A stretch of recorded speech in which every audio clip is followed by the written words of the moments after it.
Hey guys, this is Sahil from alphabetazone.com, and in this video I will show you how to on the favorite feature on your Instagram profile. So if you want to follow someone and you want their post, reel and video higher on Instagram feed, you can do it easily by this feature.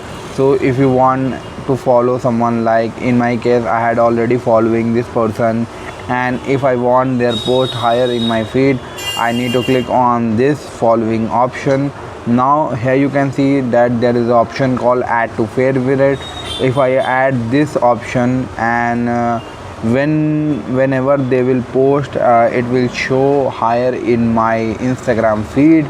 I hope this guide was helpful and you will be able to add favorites on your Instagram profile. If you like this video, please subscribe to our channel and visit our website alphabetazone.com.